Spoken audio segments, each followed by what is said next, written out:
Start করব, ঠিক আছে?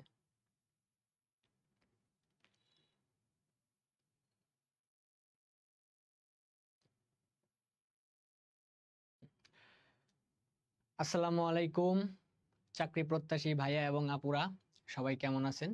আহ, আশা করি সবাই ভালো আছেন। আপনারা কে কোথা থেকে আমার লাইভটি দেখতেছেন অবশ্যই কমেন্ট করে জানাবেন। আর আপনাদের চাকরির প্রিপারেশন কেমন হচ্ছে সেটাও কমেন্টে জানাবেন। রেগুলার যারা আমার ক্লাস দেখতেছেন, আমার ক্লাসগুলো কেমন লাগছে সেটাও অবশ্যই আমার কমেন্টে জানাবেন, ঠিক আছে?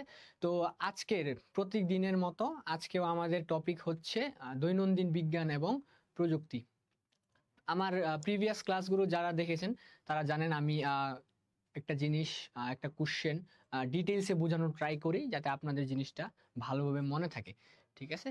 তো আমার ভয়েস ক্লিয়ার কিনা, আমার অডিও সাউন্ড সব ঠিকভাবে শোনা যাচ্ছে কিনা, আমার কথাগুলা বারবার রিপিট হচ্ছে কিনা, অনেক সময় দেখা যায় টেকনিক্যাল ইস্যুর কারণে একই কথা বারবার রিপিট হয়। ভয়েস ক্লিয়ার তো কিনা, যদি এরকম আমার কোনো অডিও লাইভে সাউন্ড সব সমস্যা হয়ে ঠিকভাবে থাকে আপনারা অবশ্যই কমেন্ট করে জানাবেন। ওকে, তো চলেন আজকে আমরা শুরু করি। দেখেন, আহ, আমাদের আজকের প্রথম কোশ্চেনটা হচ্ছে দীর্ঘ সময় কাজ করার ক্ষমতা। কোশ্চেনটা অর্ধেক আছে নাকি ভাই?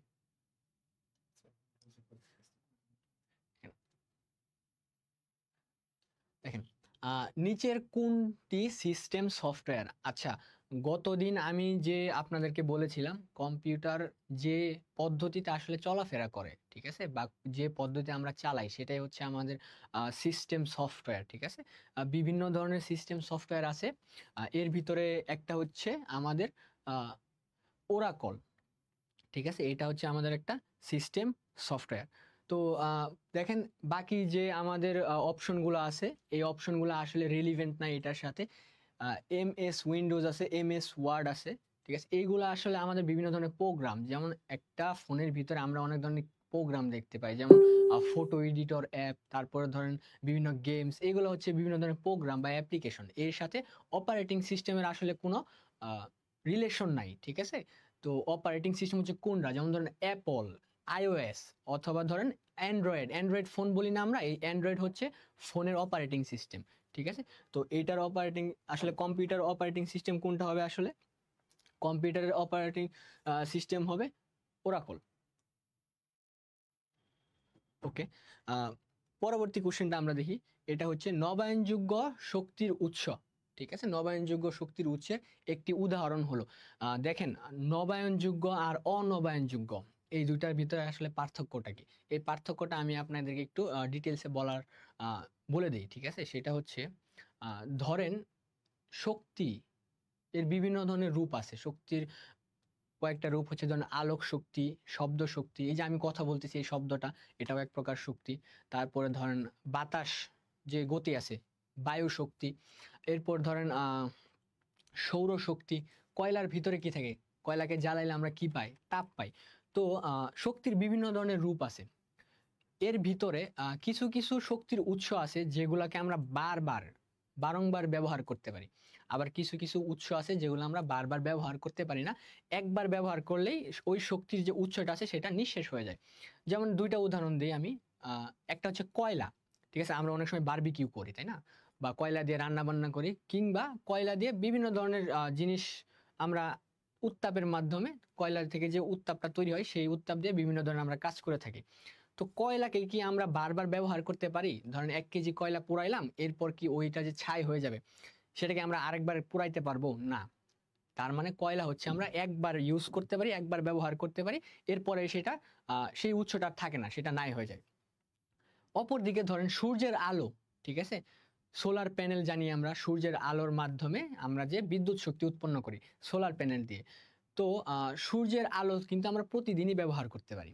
এটা কি ধরেন আজকে আছে আগামীকাল শেষ হয়ে যাবে, বা ধরেন এই 1 মাস ব্যবহার করতেছি পরবর্তী মাসে আর সূর্যের আলো থাকবে না, এরকম কি কখনো হয়? না, এরকম হয় না। আবার ধরেন বায়ু শক্তি, ঠিক আছে, বাতাস, সবসময় আমরা টারবাইন দিয়ে অনেক জায়গায় দেখি, বিভিন্ন বাইরের যে আহ, দেশগুলো আছে, বিদেশে বিভিন্ন ধরনের বড় বড় অনেক বড় বড় টারবাইন থাকে। সেই টারবাইন গুলা দিয়ে কি বায়ু শক্তি এইভাবে ঘুরে বিদ্যুৎ উৎপন্ন করে। তো বাতাস কি থেমে যায়? না, থেমে যায় না। কখনো জোরে বাতাস প্রবাহিত হয়, কখনো আস্তে প্রবাহিত হয়। তো বায়ু শক্তি, সৌরশক্তি এগুলো কিন্তু আসলে শেষ হয়ে যায় না, আমরা বারবার এটা ইউজ করতে পারি। তো এগুলো হচ্ছে আমাদের নবায়নযোগ্য শক্তি। তো আশা করি আপনারা বুঝতে পারছেন নবায়নযোগ্য এবং অনবায়নযোগ্য এইটার মধ্যে আসলে পার্থক্যটা কি। দেখেন, ফুয়েল সেল, পিট কয়লা, সূর্য এবং পারমাণবিক জ্বালানি। দেখেন নবায়নযোগ্য বলছে, দেখেন তার মানে আমরা বারবার এই শক্তির উৎসটাকে ব্যবহার করতে পারবো। তো আমি শুরুতেই বলে দিয়েছি যে কি আমাদের সূর্য বা সৌর শক্তি, সেটা আমরা বারবার ব্যবহার করতে পারি। কয়েক হাজার মিলিয়ন বছর ধরে আমাদের সূর্য কি আলো দিয়ে যাচ্ছে এবং সামনেও দিয়ে যাবে। দেখেন এটার আনসার কি হবে, আমাদের সূর্য হবে। কারণ কি সূর্য প্রতিনিয়ত আমাদেরকে কি সৌরশক্তি দিতেছে, যেটা আমরা নানা কাজে ব্যবহার করতে পারি। আমাদের গ্রামাঞ্চলে ধরেন যেখানে কারেন্ট নাই, ঠিক আছে, সেখানে ম্যাক্সিমাম সময় আপনারা দেখবেন কি সোলার প্যানেল ইউজ করা হয়। সোলার প্যানেলের মাধ্যমে সৌরশক্তিটাকে আমরা কি বিদ্যুৎ শক্তিতে রূপান্তর করে থাকি। আশা করি আপনারা জিনিসটা ক্লিয়ার হইতে পারছেন। দেখেন পরবর্তী কোশ্চেনটা আমরা দেখি।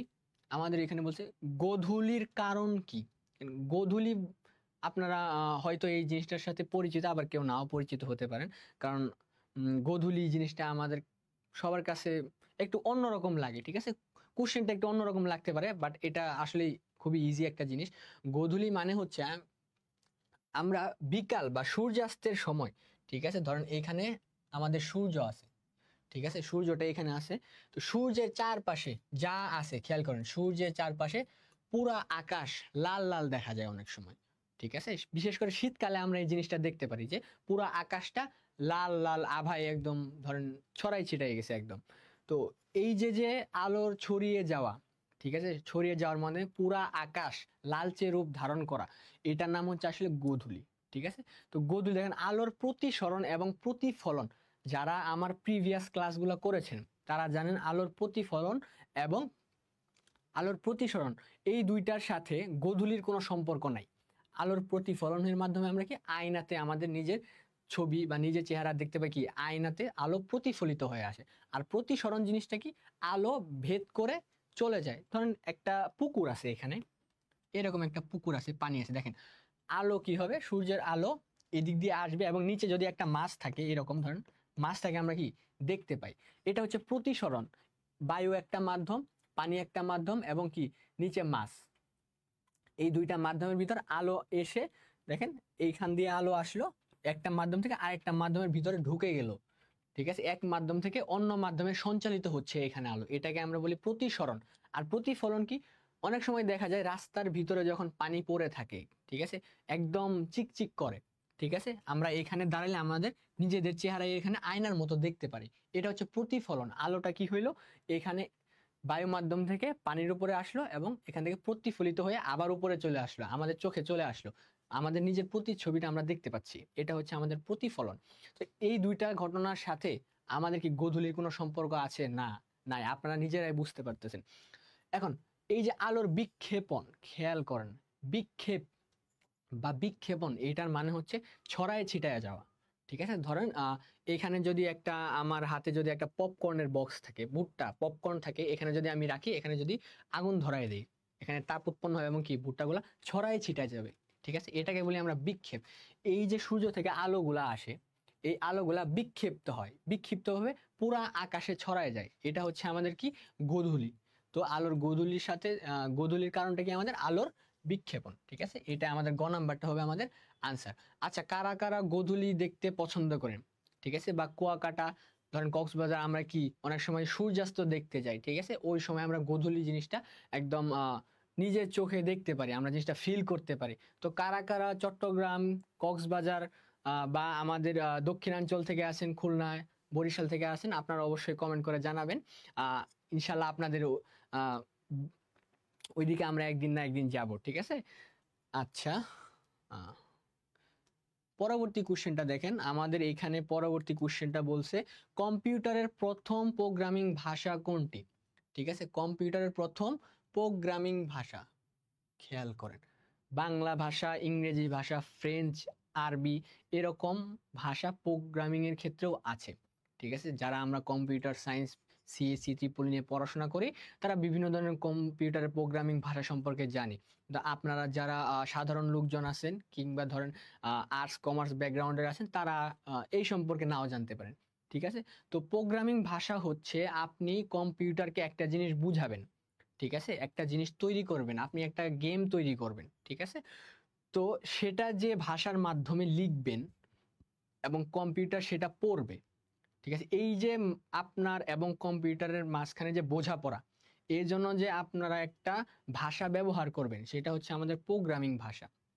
তো প্রোগ্রামিং ভাষা অনেক ধরনের আছে, যেমন দেখেন এখানে যে চারটা ভাষার কথা লেখা আছে সবগুলাই আসলে আমাদের প্রোগ্রামিং ভাষা।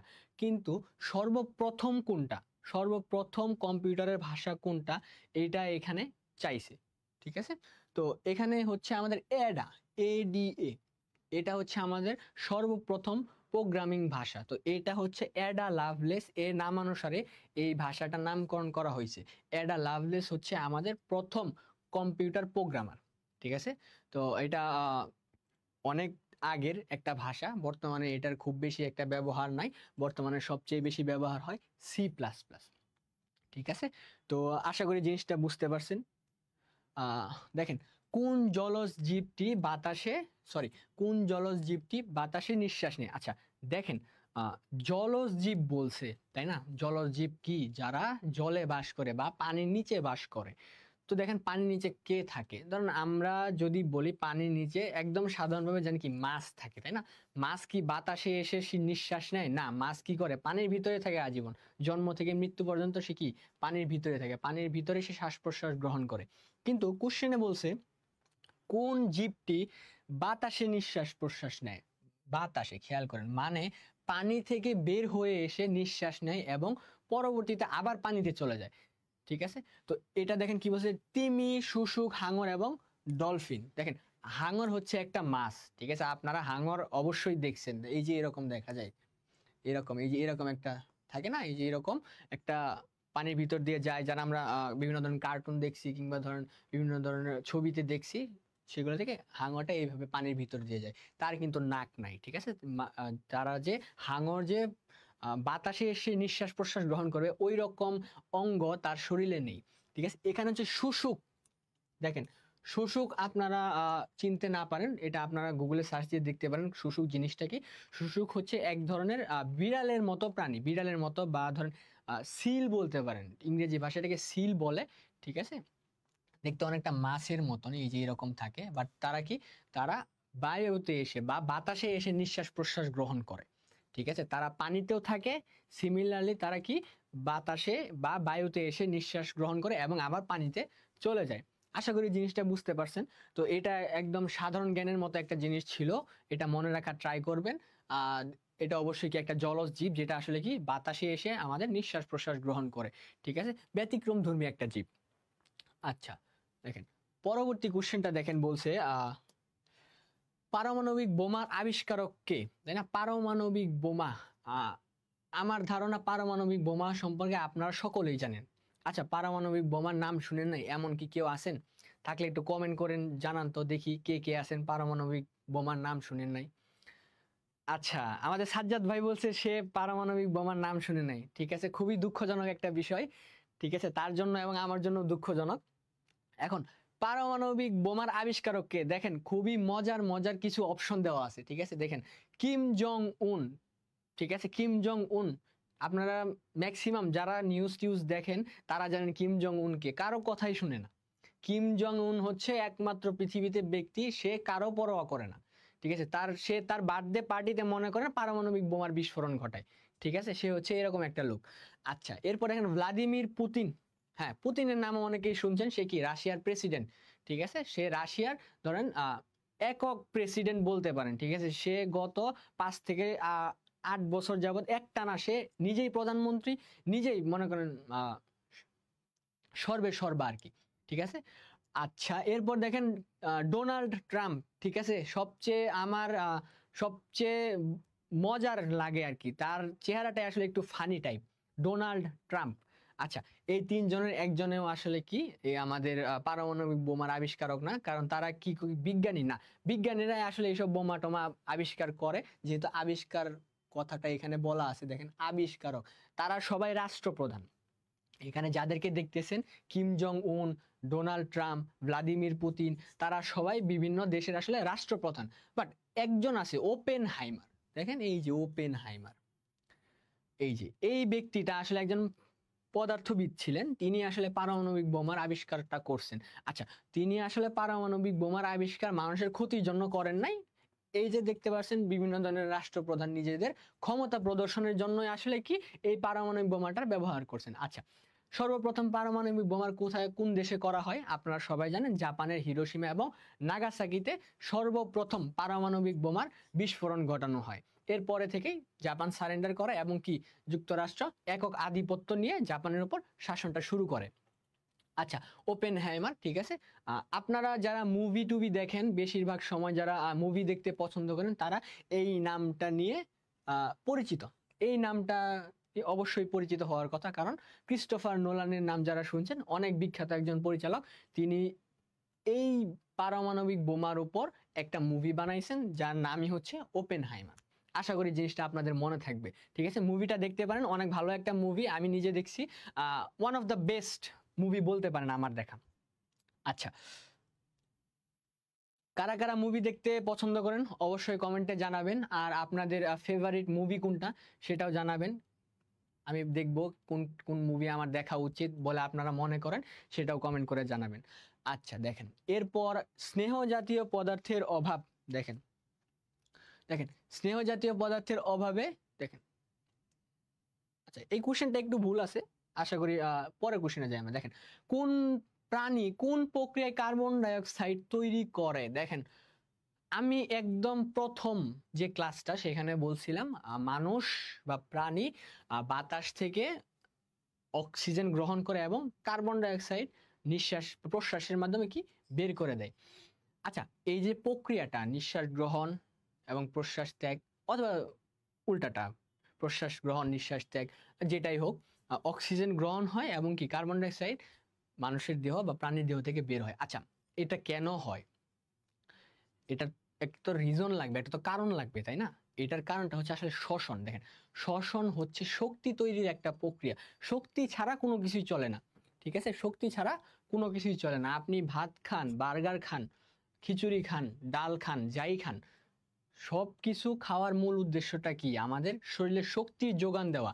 আচ্ছা, আপনি ভাত খাইলেন, সেটা শক্তি হয়ে গেল না, একটা অবশ্যই একটা প্রক্রিয়া আছে, যে খাদ্য থেকে শক্তি তৈরির একটা প্রক্রিয়া, ঠিক আছে। এই যে খাদ্য থেকে, খেয়াল করেন, খাদ্য থেকে শক্তি তৈরি যে প্রক্রিয়াটা, সেটা হচ্ছে আমাদের শ্বসন। শ্বসনের মাধ্যমে প্রাণীর গ্রহণকৃত খাবার থেকে শক্তি উৎপন্ন হয়। কি উৎপন্ন হয়? শক্তি। এখন যদি বলি কি শক্তি উৎপন্ন হয়, অবশ্যই কি তাপ শক্তি উৎপন্ন হয়। আচ্ছা দেখেন, এখানে তাহলে আমাদের আনসারটা কি হবে? শ্বসন, ঠিক আছে। বাকি দেখেন, রেচন হচ্ছে শরীর থেকে বর্জ্য পদার্থ বের হওয়ার প্রক্রিয়া, ঠিক আছে। মলমূত্র ত্যাগ, সেটা হচ্ছে আমাদের রেচন প্রক্রিয়া। আচ্ছা, এরপর দেখেন অভিস্রবণ, খেয়াল করেন, অভিস্রবণ হচ্ছে আরেকটা ভৌত প্রক্রিয়া, খেয়াল করেন সবগুলার। এইখানে অভিস্রবণ হচ্ছে একটা ভৌত প্রক্রিয়া, মানে হচ্ছে এর ভিতরে কোনো রাসায়নিক কার্যাবলী নেই। আচ্ছা, অভিস্রবণ আপনারা যারা বুঝতে পারতেছেন না, সেটা আমি আপনাদেরকে একদম প্র্যাকটিক্যাল, যেহেতু এটা আমাদের দৈনন্দিন, খেয়াল করেন দৈনন্দিন বিজ্ঞান এবং প্রযুক্তি, তো আমি আপনাদের এক্সাম্পলটা ওইভাবে দিব। আপনারা যারা সেমাই রান্না দেখছেন, কিসমিস যে আমরা ব্যবহার করি, শুকনা আঙুর, কিসমিস, কিসমিস দেখেন, কিসমিস কিন্তু এরকম থাকে, এরকম কিসমিস এক গ্লাস পানিতে আমি ভিজাই দিলাম, এখানে দিলাম, কিসমিসটা কিভাবে ফুলে যাবে, একদম আঙুরের মতো হয়ে যাবে, এরকম বড় হয়ে যায়। খেয়াল করেন, সে পানি শোষণ করছে না, ঠিক আছে, পানি শোষণ করে, দেখেন পানিটা কিসমিসের ভিতরে ঢুকছে, ঠিক আছে। আপনারা এইভাবে মনে রাখতে পারেন। দেখেন, কিসমিসের যে, ধরেন আঙুরের যে আমাদের এই যে বাইরের একটা পর্দার মতো থাকে, আপনারা যারা কিসমিস খাইছেন বা দেখছেন, একটু খেয়াল করছেন, একটু নোটিস করবেন, পরবর্তীতে এইখান দিয়ে কি হয়, আমাদের পানি ভিতরে প্রবেশ করে, ঠিক আছে। এরকম ভাবে পানি প্রবেশ করে কিসমিসটা ফুলে যায়, অর্ধভেদ্য পর্দার ভিতর দিয়ে দ্রবণ এর দ্রাবকগুলা কি করে ভিতরে প্রবেশ করে। আমি এত কমপ্লেক্স করতেছি না জিনিসটা, আপনারা জাস্ট উদাহরণের সাহায্যে মনে রাখেন যে কিসমিস ফুলে যাওয়া, এটা পরবর্তীতে কোশ্চেন আসতে পারে যে কিসমিস ফুলে যাওয়া কিসের উদাহরণ, অভিস্রবণের উদাহরণ, ঠিক আছে। আর ব্যাপন কি, ব্যাপন হচ্ছে ধরেন রুমের ওই কোনায় আমি কি করলাম, আতর কিংবা ধরেন একটা এয়ার ফ্রেশনার ইউজ করলাম, এই যে আতরের ঘ্রাণটা রুমের ওই কোনায় চলে গেল, দেখেন মাঝখানে কি ধীরে ধীরে আমাদের সুঘ্রাণগুলো কি করে প্রবাহিত হয়ে এক কোণা থেকে অন্য কোণায় এবং সময়ের সাথে সাথে পুরো রুমে কি ছড়ায় যায়, এটা হচ্ছে আমাদের ব্যাপন প্রক্রিয়া, ঠিক আছে। আশা করি জিনিসটা বুঝতে পারছেন। ওকে, দেখেন সূর্যকে কেন্দ্র করে ঘূর্ণায়মান জ্যোতিষ্ক মণ্ডলীকে বলা হয়, খেয়াল করেন এখানে বলছে সূর্যকে কেন্দ্র করে ঘুরে। আচ্ছা, সূর্যকে কেন্দ্র করে কে কে ঘুরে? সূর্যকে কেন্দ্র করে ঘূর্ণায়মান জ্যোতিষ্ক মণ্ডলীকে কি বলা হয়? এটা আপনারা সবাই জানেন, সূর্যকে কেন্দ্র করে যারা ঘোরাফেরা করে চতুর্দিকে এই রকম, সেটাকে আমরা কি বলি, গ্রহ বলে থাকি। দেখেন আচ্ছা, পৃথিবী, বুধ, নক্ষত্র, খেয়াল করেন সূর্যকে কেন্দ্র করে ঘূর্ণায়মান জ্যোতিষ্ক মণ্ডলীকে কি বলা হয় আমাদের এখানে? দেখেন বুধ এবং পৃথিবী এই দুইটা কিন্তু আসলে একই গ্রহ, ঠিক আছে। দেখেন নক্ষত্র, সূর্য কিন্তু নিজেই একটা নক্ষত্র, সে নিজেই আলো দেয়, শক্তি উৎপন্ন করে, তার মানে এই তিনটা হবে না, আমাদের আনসার কি হবে, এই যে গ নাম্বারটা আসলে কি সৌরজগৎ। সৌরজগৎ জিনিসটা কি, মাঝখানে আমাদের দেখেন এইটা বড় এটা সূর্য, তার আশেপাশে কি করতেছে, পৃথিবী আছে, বুধ, শুক্র, মঙ্গল, ঠিক আছে, সবগুলা গ্রহ কি করে সূর্যকে কেন্দ্র করে ঘুরতেছে। এই যে পুরা একটা সিস্টেম, অনেকগুলা গ্রহ উপগ্রহ মিলে এই টোটাল সিস্টেমটাকে আমরা কি বলি, সৌরজগৎ বলে থাকি। আশা করি এই জিনিসটা বুঝতে পারছেন, খুবই সহজ একটা জিনিস এবং মনে রাখার একটা মজার একটা জিনিস। আপনারা সৌরজগৎ যারা দেখেন নাই তারা অবশ্যই গুগলে একটু সার্চ দিয়ে দেখে নেবেন, খুবই সুন্দর দেখা যায়, আপনাদের ভালো লাগবে জিনিসটা। ওকে, দেখেন পরবর্তী কোশ্চেনটা, কত তাপমাত্রায় পানির ঘনত্ব সবচেয়ে বেশি? দেখেন এই কোশ্চেনটার বৈজ্ঞানিক ব্যাখ্যা অনেক বড়, ঠিক আছে, আমি এত বড় বৈজ্ঞানিক ব্যাখ্যায় যাব না, আমি আপনাদেরকে জাস্ট আনসারটা বলে দিব আর সহজভাবে আপনাদের কাছে একটু জিনিসটা উপস্থাপন করব। খেয়াল করেন বলছে কত তাপমাত্রায় পানির ঘনত্ব সবচেয়ে বেশি। আচ্ছা, পানির ঘনত্ব বলতে বুঝাইতেছে যে পানির যে ধরেন আমরা তো পানি খাই তাই না, দেখেন গরম পানি খাইতে একরকম লাগে, ঠান্ডা পানি খেতে একরকম লাগে, দুইটা কিন্তু ডিফারেন্ট একটা টেস্ট থাকে, তাই না? এটা আমরা বুঝি। দেখেন পানি কিন্তু পানি আছে, জাস্ট কি হয়েছে, একটা হচ্ছে ঠান্ডা পানি খেতে একরকম লাগতেছে, আর কি আরেকটা কি গরম পানি যেটা খেতে অন্যরকম লাগতেছে। ধরেন অনেক বেশি গরম পানি খেতে কিন্তু আমাদের ভালো লাগে না, তাই না? আবার অনেক ঠান্ডা পানি খেতে আমাদের ভালো লাগে না, আমাদের মিডিয়াম বা আমাদের জন্য যেটা ধরেন ভালো বা আমাদের সাথে যায় ওই পানিটা খেতে আমাদের সবচেয়ে বেশি ভালো লাগে।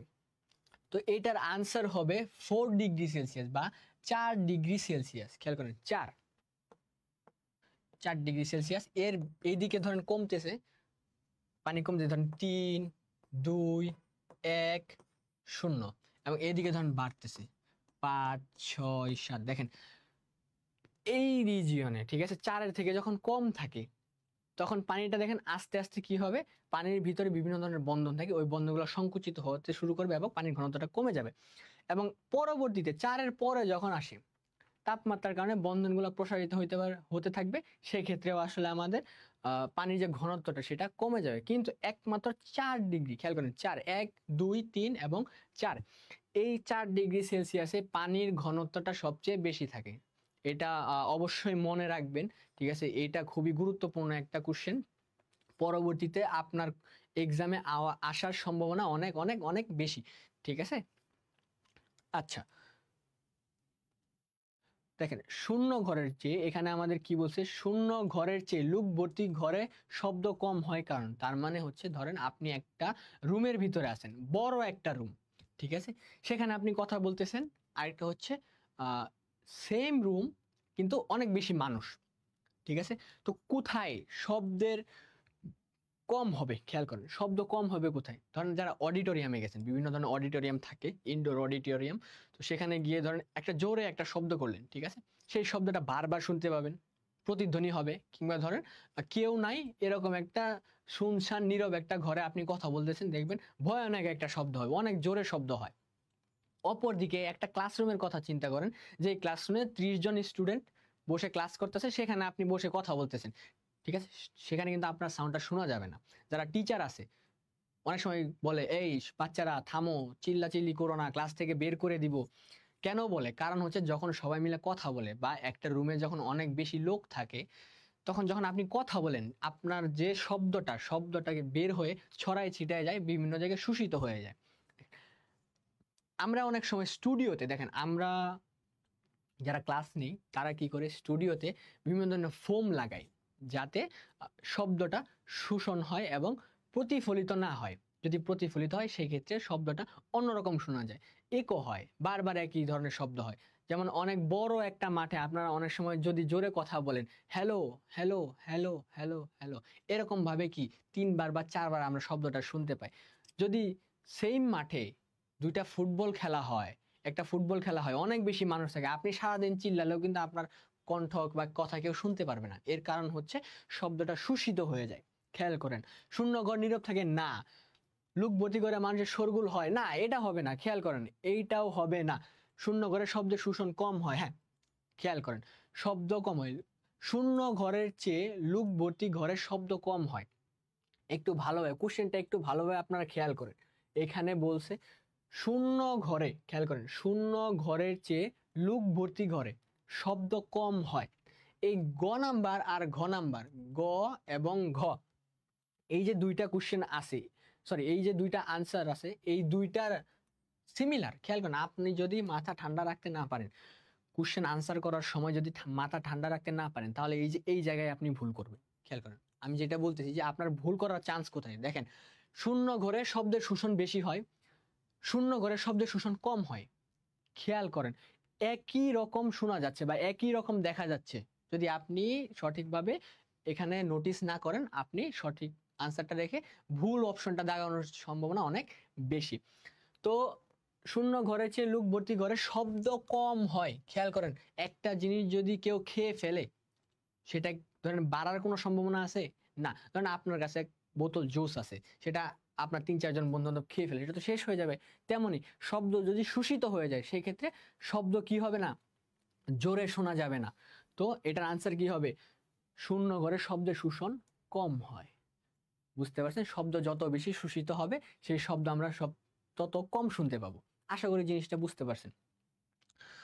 ওকে, দেখেন পরবর্তী কোশ্চেনটা সলভ করার আগে আমাদের প্ল্যাটফর্ম সম্পর্কে আপনাদের আর একটু জানিয়ে দিই। আমাদের রূপান্তর প্ল্যাটফর্ম, ঠিক আছে, আপনাদের চাকরি প্রত্যাশী যারা আছেন তাদের জন্য এই প্ল্যাটফর্মটা খোলা হয়েছে। আপনাদের সকল ধরনের সমস্যা আমাদেরকে জানাবেন, আমাদের সকল লাইভে আপনারা জয়েন হওয়ার ট্রাই করবেন। আপনাদের এই চাকরি প্রস্তুতি যে জার্নিটা আছে সেটাকে সহজ করার জন্যই আমাদের এই ছোট্ট একটা উদ্যোগ। আশা করি আপনারা আমাদের সাথে থাকবেন। আমাদের গঠনমূলক সমালোচনা আপনাদের কাছে আশা করতেছি। অবশ্যই আমাদের ক্লাসগুলো কেমন লাগতেছে বা আমাদের কি কি করা উচিত আপনাদের জন্য বলে মনে করেন, সেটাও আমাদেরকে জানাবেন। ওকে, দেখেন পরবর্তী কোশ্চেনটা, দুধের ঘনত্ব নির্ণায়ক যন্ত্র কোনটি? দেখেন, প্রত্যেকটা জিনিসেরই একটা কি ঘনত্ব আছে। মধুর কি অনেক বেশি ঘন, তেল অনেক বেশি পাতলা, পানি সেটা কি ধরেন নর্মাল একটা জিনিস, আবার ধরেন যে কেরোসিন সেটাও পাতলা হয়। তো এই যে ঘন পাতলা, এটা আসলে কিভাবে নির্ধারণ করি আমরা? ঘনত্বের মাধ্যমে নির্ধারণ করি।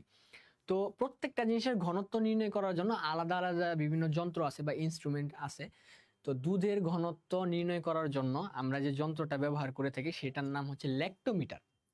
খেয়াল করেন, ল্যাক্টোমিটার, এইখানে দেখেন আমাদের বলা আছে এখানে ল্যাক্টোমিটার। আমি এই যে ল্যাক্টোমিটার, খেয়াল করেন, ল্যাক্টোজেন নামটা আপনারা অবশ্যই শুনেছেন, যাদের ঘরে বাচ্চা কাচ্চা আছে তারা অনেক সময় কৌটার দুধ খাওয়াই আমরা, ঠিক আছে, কৌটার দুধের নাম হচ্ছে ল্যাক্টোজেন। ল্যাক্টোজেন আমরা নামটা অনেক শুনছি।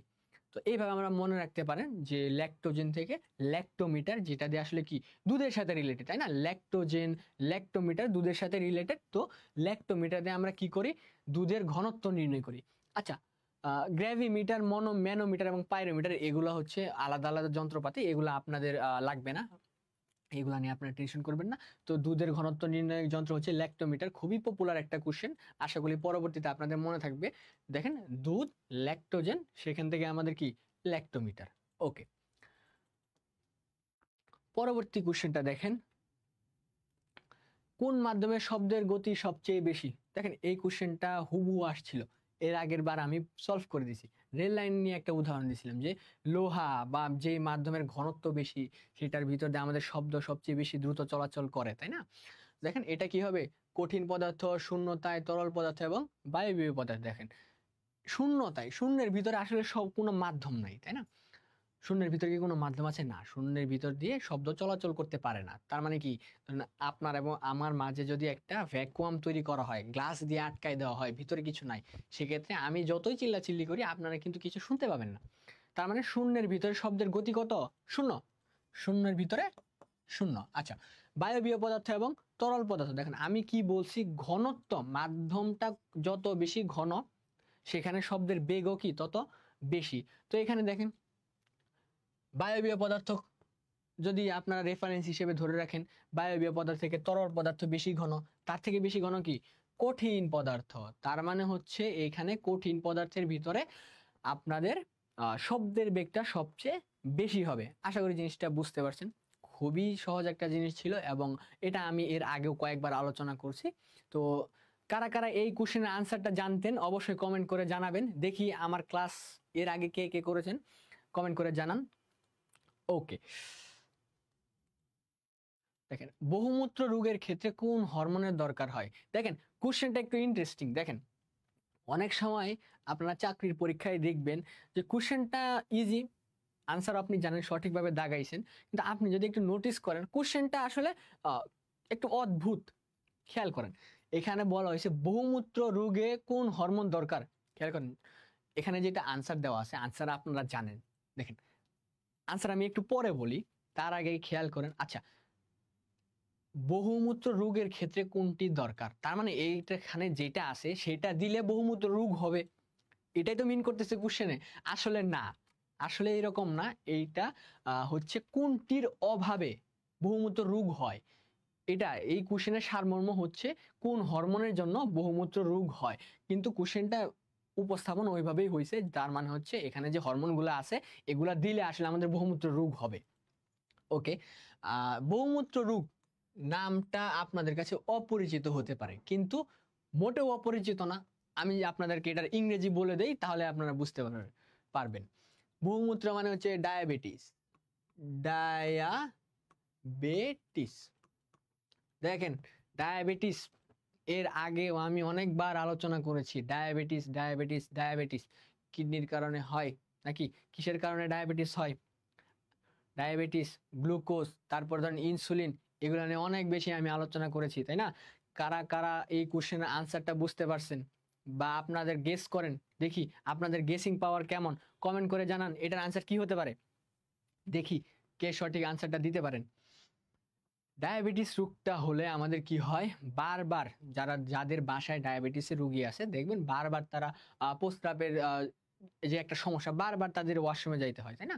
এটাই হচ্ছে বহুমূত্র রোগ। আচ্ছা, তো এটার আনসার কি হবে? ইনসুলিন, তাই না? আপনারা জানেন বহুমূত্র রোগের কারণে বা ডায়াবেটিস হলে কি হয়, আমাদের ইনসুলিন দেওয়া লাগে এটা নিয়ন্ত্রণ করার জন্য। তো এই কোশ্চেনটা এইভাবে দেওয়া উচিত ছিল যে বহুমূত্র রোগ নিচের কোনটির কারণে হয়, নিচের কোনটির অভাবে বহুমূত্র রোগ হয় আমাদের, এটার আনসার কি হবে? ইনসুলিন। ওকে,